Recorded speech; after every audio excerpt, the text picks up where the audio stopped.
नमस्कार, मी जानवी सावंत. परभणी ॲग्रोटेक आणि परभणी जिल्हा मध्यवर्ती सहकारी बँक प्रस्तुत शेतीतून समृद्धीकडे या TV9 मराठीच्या विशेष कार्यक्रमात आपल्या सर्वांचं स्वागत. शेती म्हणजे केवळ पिकांचं उत्पादन नाही, तर ती समृद्धीकडे नेणारी जीवनदृष्टी आहे. आणि याच संकल्पनेतून साकार होतोय TV9 मराठीचा हा विशेष उपक्रम. 12 भागांच्या या मालिकेमध्ये आपण शेती, पशुपालन, तंत्रज्ञान, पर्यावरणपूरक उपक्रम आणि शेतकऱ्यांच्या यशस्वी वाटचालीचा प्रवास पाहणार आहोत. चला तर मग नव्या विचारांच्या या प्रवासाला सुरुवात करूया.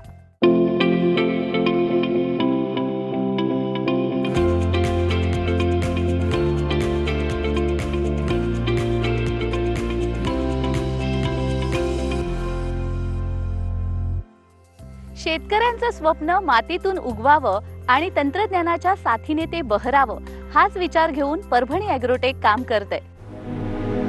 मातीशी नातं जपणारी, परंपरेची मुळे घट्ट धरून तंत्रज्ञानाकडे आत्मविश्वासाने वाटचाल करणारी संस्था म्हणजे परभणी ॲग्रोटेक प्रायव्हेट लिमिटेड. सन 2011 मध्ये स्थापन झालेली ही संस्था ग्रामीण जीवन, पर्यावरण संवर्धन आणि शाश्वत विकास यांचा समतोल साधत कृषी क्षेत्रात आपली वेगळी आणि ठळक ओळख निर्माण करत आहे. व्यवस्थापकीय संचालक श्री कुंदन देशमुख यांच्या दूरदृष्टीपूर्ण नेतृत्वाखाली परभणी ॲग्रोटेक प्रायव्हेट लिमिटेड आत्मनिर्भर भारताच्या दिशेने ठाम आणि प्रेरणादायी पावले टाकत आहे.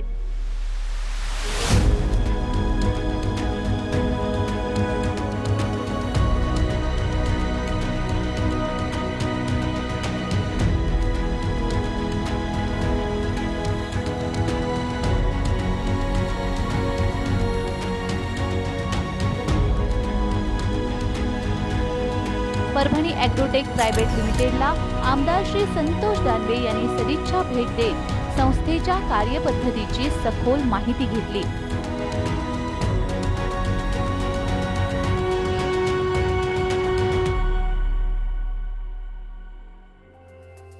तूर हे मराठवाड्यातील पारंपरिक पीक.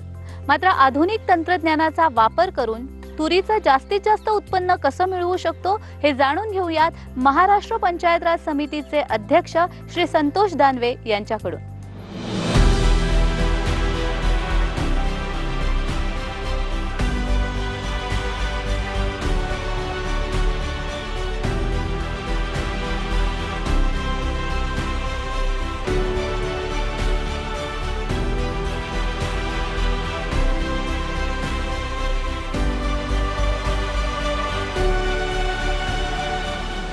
मराठवाड्यामध्ये तुरीसह विविध क्रॉप्स त्या ठिकाणी घेतले जातात. मग सोयाबीन आहे, त्याचबरोबर कापूस आहे, मका आहे आणि तुरीचंही क्षेत्र बऱ्या प्रमाणात त्या ठिकाणी आहे. पूर्वीला पारंपरिक पद्धतीने तुरीची लागवड व्हायची, पण आज आमचे मित्र कुंदनजी देशमुख यांच्या या शेतामध्ये ज्यावेळेला मी एक वेगळी नवीन पद्धत त्या ठिकाणी बघितली. यामध्ये तुरीचं एक एक रोप लावलेलं आपण बघतो, परंतु यांनी जोड पद्धतीने त्या ठिकाणी तूर लावलेली दिसते. आणि मी मग सहज त्यांना विचारलं की ॲव्हरेज यील्डमध्ये काही फरक पडला का? तर निश्चितपणे अतिशय चांगलं म्हणजे ॲव्हरेज त्यांना त्या ठिकाणी मिळालेलं आहे. आणि यामध्ये त्यांनी बरेचसे प्रयोगही केलेत. शेवटी टेक्निकल फार्मिंग ही काळाची गरज आहे. क्षेत्र कमी होत चाललं आहे. मग ऑटोमेशन असेल, पूर्वीला पाण्याचं व्यवस्थापन किंवा पेस्टिसाइड्स कसे दिले गेले पाहिजेत. आणि म्हणून मला असं वाटतं की टेक्नॉलॉजीचा वापर, त्याचबरोबर निश्चितच नियोजन हे जर शेतकऱ्यांनी केलं तर आज आपण या ठिकाणी जर बघितलं तर अतिशय चांगल्या पद्धतीने या ठिकाणी उत्पन्न एकरी 8 क्विंटल हे त्या ठिकाणी येताना दिसतंय. तर इतरही शेतकऱ्यांनी या परभणी ॲग्रोटेकमध्ये येऊन कशा पद्धतीने लागवड करता येते किंवा कशा पद्धतीने आपण केली पाहिजेत, या सर्व गोष्टींची बचत, पैशांची बचत असो, वेळेची बचत असो, कमी खर्चांमध्ये कसं या ठिकाणी शेती करावी हे निश्चितपणे यातून शेतकऱ्यांना त्याची माहिती मिळेल. म्हणून निश्चितपणे सर्वांनी या ठिकाणी भेट दिली पाहिजे.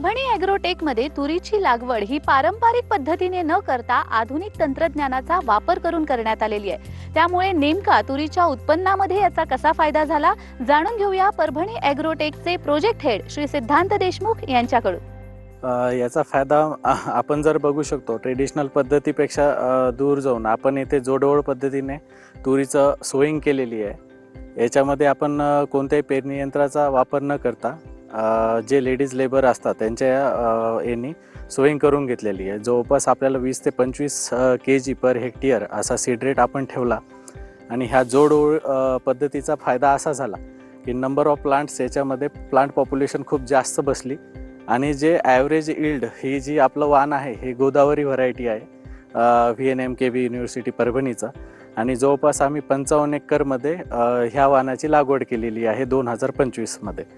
तर याचा म्हणजे रिझल्ट एवढा छान आहे की 10%च्या कमी मोर्टॅलिटी झाली विल्टमुळे, कारण की आम्ही बीज प्रक्रियेपासनं तर जे थर्ड पॉट सेटिंगच्या नंतर जी स्प्रेइंग असते तशा 3 स्प्रेइंग एक पर्टिक्युलर कॅलेंडर बनवून त्या कॅलेंडरच्या नुसारच आम्ही सर्व स्प्रेइंग वगैरे शेड्यूल फॉलो केला आणि जवळपास ह्या वर्षी अतिवृष्टी झाली ह्या पावसाळ्यामध्ये, तर आम्हाला फक्त 10 ते 15% याचा विल्टचा प्रॉब्लेम फेस झाला। बाकीची तूर ही जी आहे तर आम्हाला अपेक्षित 10 ते 12 क्विंटल पर एकरचं उत्पादन आपल्याला यावेळेस भेटू शकते।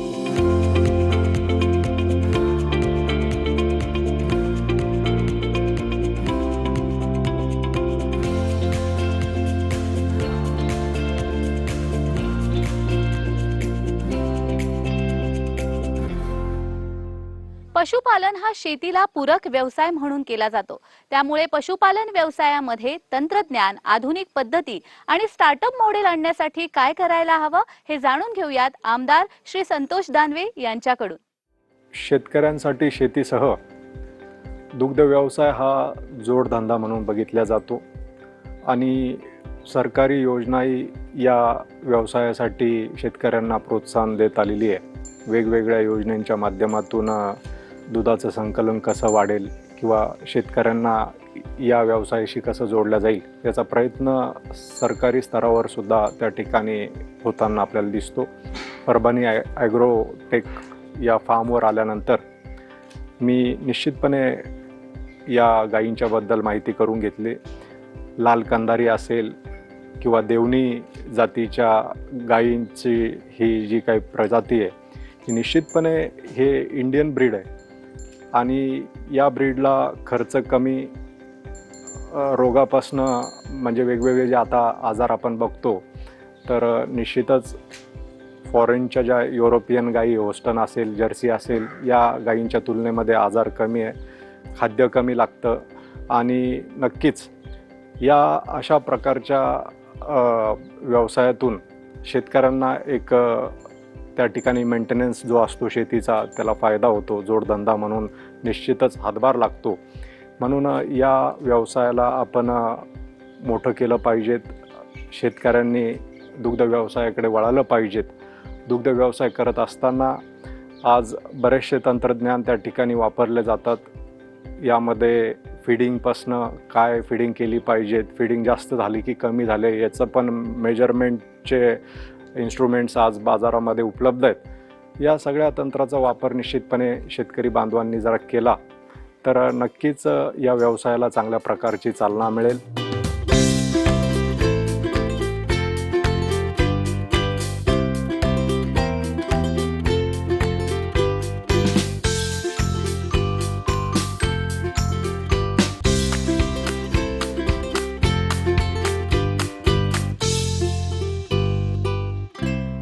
शेती हा व्यवसाय असा आहे जिथे कोणतीही गोष्ट वेस्ट म्हणून गणली जाऊ शकत नाही। परभणी ॲग्रोटेक मधल्या प्रत्येक गोष्टीचा सदुपयोग करण्यासाठी इथे कोणते प्रयोग केले जातात जाणून घेऊया परभणी ॲग्रोचे CEO श्री पुरुषोत्तम रामदासी यांच्याकडून। आपल्या इथं मराठवाड्यात प्रथमच आपण इंडिजिनियस पद्धतीवर इंडिजिनियस इंटिग्रेटेड फार्मिंगचा प्रयोग केलेला आहे व तो प्रत्यक्षात उतरवलेला आहे। इथं शेतावर उत्पन्न होणारी किंवा उपलब्ध असणारी कुठलीच गोष्ट वाया न घालू द्यायचा त्याच्यावर प्रयोग करून किंवा त्याच्यावर थोडीशी प्रोसेस करून आपण त्याचा इकडच्या शेतीमध्ये सदुपयोग करून घेतलेला आहे। उदाहरणार्थ इथलं ज्या लाल कंदारी व देशी गायी आहेत, लाल कंदारी व देवणी, त्याच्यापासून उत्पन्न होणारं शेण व गोमूत्रापासून आपण बायोगॅस बेस्ड प्रोसेसिंग करून त्याच्यातनं बायोगॅस निर्माण केलेला आहे की जो आपण इलेक्ट्रिसिटी करता व स्वयंपाकाकरता किंवा बाकी हीट बेस्ड डेव्हलपमेंट करता आपण इथं वापरतो. दुसरं म्हणजे त्यातनं निर्माण होणारी स्लरी किंवा ऑर्गॅनिक मॅन्युअर ह्याचा आपण आपल्याच शेतात उपयोग करून ह्या गायींकरता जो आपण चारा किंवा मका जो आपण तयार करतो त्याच्यामध्ये उपयोग होतो.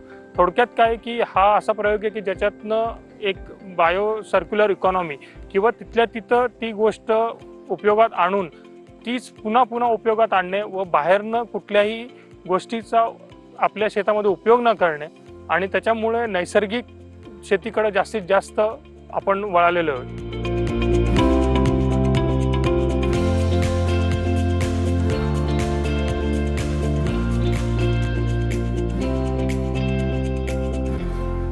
जांभूळ हे कमी खर्चात आणि दीर्घकालीन तसेच चारी बाजूनी उत्पन्न देणारं पीक आहे. त्यामुळे शेतकऱ्यांनी शेतीसोबतच जांभूळ या झाडाची लागवड करून अधिक उत्पन्न मिळवावं आणि याच विषयी माहिती देत आहेत आमदार श्री संतोष दानवे.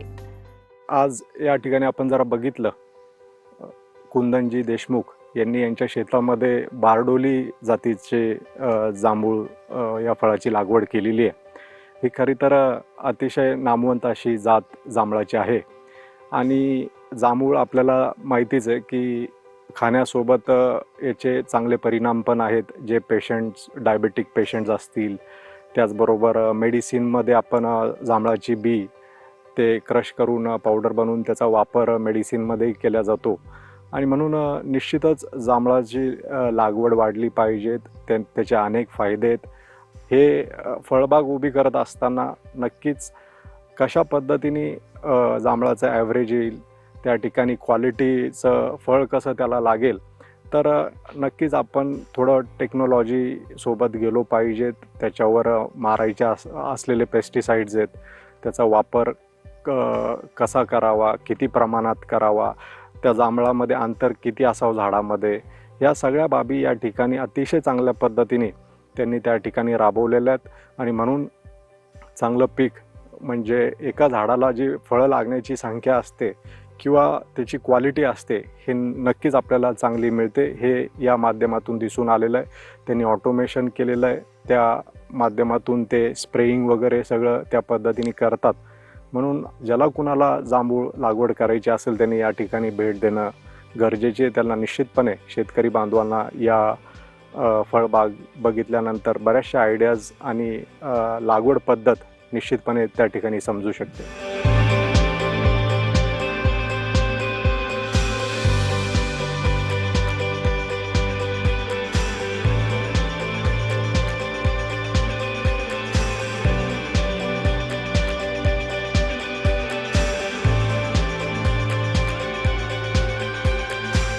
कार्यक्रमात वेळ झालेली आहे छोट्याशा विश्रांतीची. तुम्ही कुठेही जाऊ नका, पाहत रहा परभणी ॲग्रोटेक आणि परभणी जिल्हा मध्यवर्ती सहकारी बँक प्रस्तुत शेतीतून समृद्धीकडे.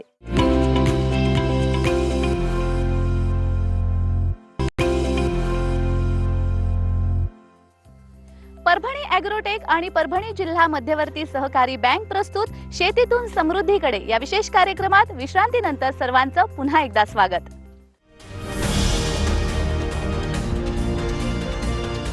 आधुनिक तंत्रज्ञानाचा शेतीमध्ये प्रभावी आणि नाविन्यपूर्ण वापर करता येतो हे परभणी ॲग्रोटेकने सिद्ध केलं.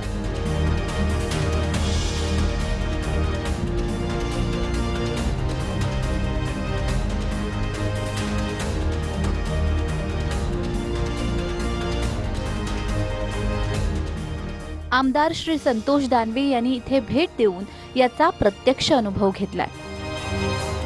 याच भेटीदरम्यान संस्थेने विकसित केलेल्या स्वयंनिर्मित ड्रोनचे उद्घाटन आमदार श्री संतोष दानवे यांच्या हस्ते करण्यात आलं.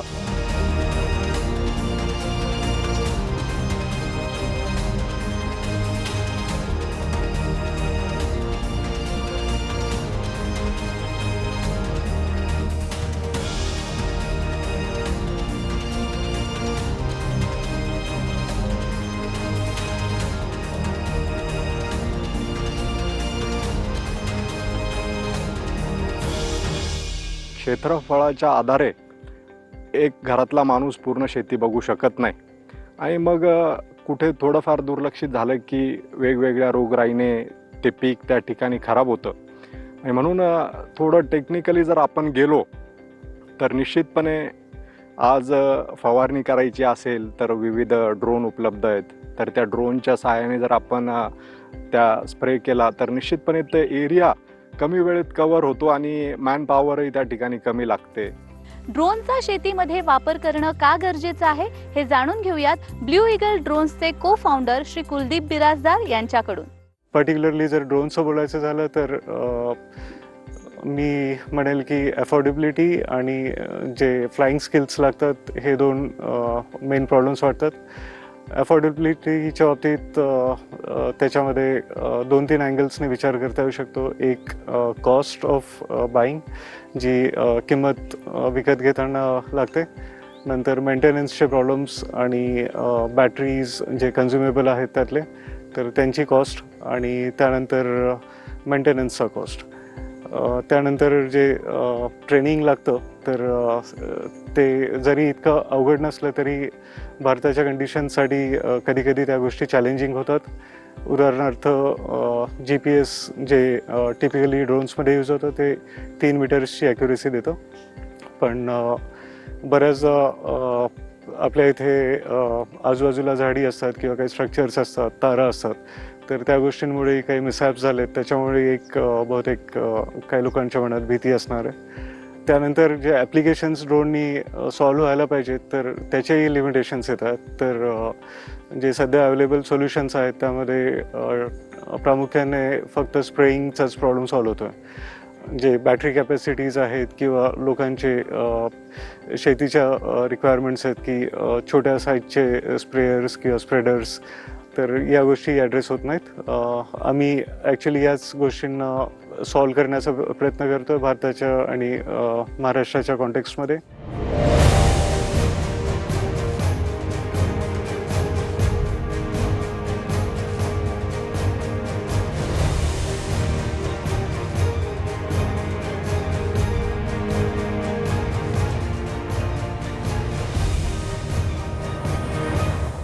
शेती म्हणजे केवळ परंपरा नाही तर ते भविष्य आहे आणि हे भविष्य अधिक शाश्वत, सक्षम आणि नफ्याचं व्हावं यासाठी आधुनिक तंत्रज्ञान आणि शेतकऱ्यांपर्यंत थेट पोहोचण्याचा प्रयत्न परभणी ॲग्रोटेक करते.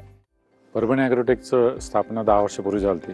त्याचा मेन उद्देश हा होता की सस्टेनेबल फार्मिंग, सस्टेनेबिलिटी आणि इंडिजिनियसपणा हे 2 उद्देश पकडून परभणी ॲग्रोटेकने मागच्या 10 वर्षापूर्वी काम सुरू केलं. त्याच्यामध्ये जमिनीमध्ये आम्ही जमिनीची पोषकता कशी वाढवायची आणि ट्रॅडिशनल फार्मिंग कशी करायची याच्यामध्ये आम्ही काम केलं. दुसरं आम्ही देवणी ही देशी गायचं संगोपन संवर्धन केलं. मला सांगायला एक अति आनंद होती, मागच्या 10 वर्षामध्ये आम्ही ऑलमोस्ट 1000 शेतकऱ्यांसोबत हितसंबंध केले, ज्याच्यामध्ये आम्ही त्यांच्यासोबत देवणी गाय, बैल, काफ, छोटे बुल्स विकले, त्यांना गोमूत्र पण विकलं, त्यांना शेणखतही विकलं आणि एक प्रकारचं एक क्लस्टर बनवलं. आणि मागच्या 10 वर्षामध्ये हे आमचं बिगेस्ट अचिव्हमेंट आहे की आम्ही शेतकऱ्यांसोबत संलग्न झालो. देवणी गाईचं सगळ्यात मोठं अचिव्हमेंट हे राहील की आम्ही 5 लिटरची गाय आज 10 लिटरपर्यंत नेलेली. तिचा प्रेग्नन्सी पिरियड हा 30 ते 36 महिन्यापासून 2 वर्षापर्यंत केला किंवा 20 महिन्यापर्यंत केला. आणि या 10 वर्षामध्ये आम्ही 25,000 झाडाचं प्लांटेशन केलं. ते सगळे झाडं इंडिजिनियस झाडं आहेत. वड, पिंपळ, उंबर. 16,000 जांभळाची झाडं लावलेत. तर आजच्या डेटला आम्ही एका first chapter first decade Parbhani ॲग्रोटेकने अचीव्ह केलेलं आहे.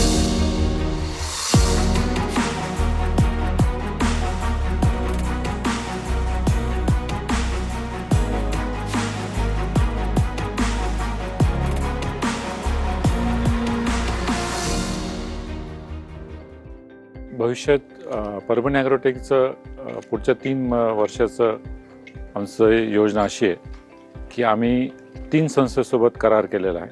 आम्ही परभणी पीपल्स कोऑपरेटिव्ह बँकेसोबत गाईचं संगोपन संवर्धन प्रचार प्रसारणाकरता, शेतकऱ्यांना मदत करण्याकरता त्यांच्यासोबत फायनान्शियल सपोर्ट करता टायअप केलेलं आहे. आणि त्याच्यामध्ये आम्हाला फर्स्ट प्रोजेक्टमध्ये 500 शेतकऱ्यांसोबत ॲन्युअल हजबंडरी प्रोजेक्ट्स करायचे. आम्ही प्लांटेशन करता Airtech biotechnology Sambhajinagar mister Hemant बिरंगलसोबत टाईप केलेलं आहे. त्यांच्यासोबत आम्ही रक्तचंदनाचं जॉईंट व्हेंचर केलेलं आहे. त्यांच्याकडून हाय क्वालिटी रक्तचंदनाचं सॅपलिंग्स घेऊन त्याची नर्सरी करून ती कमीत कमी 10,000 शेतकऱ्यांपर्यंत पोहोचायचं आहे. एक लिगसी फार्मिंग म्हणून, लिगसी प्लांटेशन म्हणून. आणि तिसऱ्या संस्थेसोबत आम्ही टाईप केलेलं आहे blue eagle drone private limited. यांच्यासोबत आम्ही टेक्नॉलॉजी पार्टनरशिप केलेली आहे. याच्यामध्ये आम्ही शेतकऱ्यांकरता पेस्टिसाइड ड्रोन्स बनवत आहे आणि we are going to use the latest technology which is available in the world. आणि आमचं टार्गेट आहे की upcoming farmer, youngster, progressive farmer आणि असे शेतकरी ज्यांना एक अल्टरनेट सोर्स ऑफ इन्कम पाहिजे. मग त्याच्यातून तुम्ही बघा ॲन्युअल हजबंडरी म्हणा किंवा प्लांटेशन म्हणा किंवा टेक्नॉलॉजीचा वापर करून एक सोर्स ऑफ इन्कम करायचं. ते इन्स्पायर होतील आणि परभणी ॲग्रोटेकचं मॉडेल पूर्ण महाराष्ट्रभर पसरेल.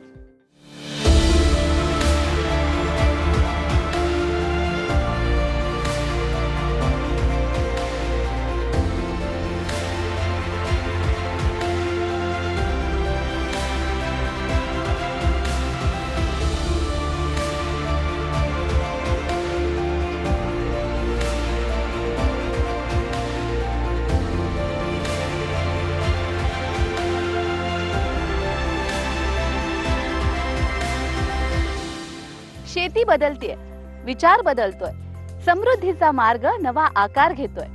परंपरा, निसर्ग आणि नवसंकल्पना यांच्या संगमातून शेतीतून समृद्धीकडे हा प्रवास असाच सुरू राहणार आहे. परभणी ॲग्रोटेक आणि परभणी जिल्हा मध्यवर्ती सहकारी बँक प्रस्तुत शेतीतून समृद्धीकडे या कार्यक्रमात वेळ झालेली आहे इथेच थांबण्याची. तुम्ही कुठेही जाऊ नका, पाहत रहा TV9 मराठी.